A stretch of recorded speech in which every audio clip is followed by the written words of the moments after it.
অতিরিক্ত কুয়াশার কারণে বাজারে বাড়ছে না সরবরাহ, তাই আবারও রাজধানীবাসী বাজারে পণ্য কিনতে গিয়ে অতিরিক্ত দামের ফাঁদে আরেকবার আটকে গেল।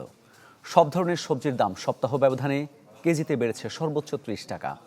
একই অবস্থা মাছ ও ডিমের বাজারেও। বছর শেষ না হতেই আবারও বাড়তি দামের ফাঁদে রাজধানীবাসী। অতিরিক্ত কুয়াশায় পণ্য সরবরাহে বাধা সৃষ্টি হওয়ায় বাজারে সরবরাহ কম, ফলে প্রায় সব জিনিস কিনতে ক্রেতার পকেট থেকে বেরিয়ে যাচ্ছে অতিরিক্ত অর্থ। এখন তো সিজন অনুযায়ী একটু কম হওয়ার কথা ছিল, কিন্তু সেই অনুযায়ী কম হচ্ছে না। গত সপ্তাহে বর্তমান একটু বেশি। গত সপ্তাহের তুলনায় এই সপ্তাহে তাই প্রায় সব ধরনের সবজির দাম কেজি প্রতি বেড়েছে সর্বোচ্চ ৩০ টাকা। স্বস্তি নেই গত বছরের শেষে দাম কমে যাওয়া আলু কিংবা পেঁয়াজেও। দামের এই ফারাক সাধারণকে ফেলেছে অস্বস্তিতে। পুরান পেঁয়াজটা এখন আর নাই মার্কেটে, যেগুলা আছে এগুলো আমাদের বেশি দামে কেনা।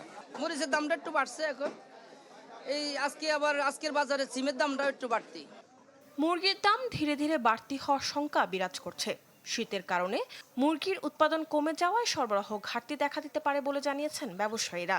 অন্যদিকে সপ্তাহ ব্যবধানে ডজনে ২০ টাকা বেড়েছে ডিমের দামও। বিশেষ করে উঠে নামে দাম, কাঁচা মাল তো এটার কোনো নির্ধারিত কোনো হিসাব নাই। চাহিদা করছে যে আমরা আনি তেজতে আমরা সঠিক করে দেয় না, বাড়াই দিচ্ছে।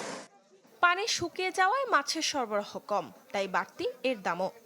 কুয়াশার কারণে মনে হয় মালামাল কম আসছে তো আরতে, সেই কারণে মাছের দামটা একটু বাড়ছে। রমজানের আগে দামের এই রকম ফের চিন্তায় ফেলেছে খোদ ব্যবসায়ী ও ক্রেতাদের। মরিয়ম আজিজ মৌরিন, চ্যানেল 24, ঢাকা।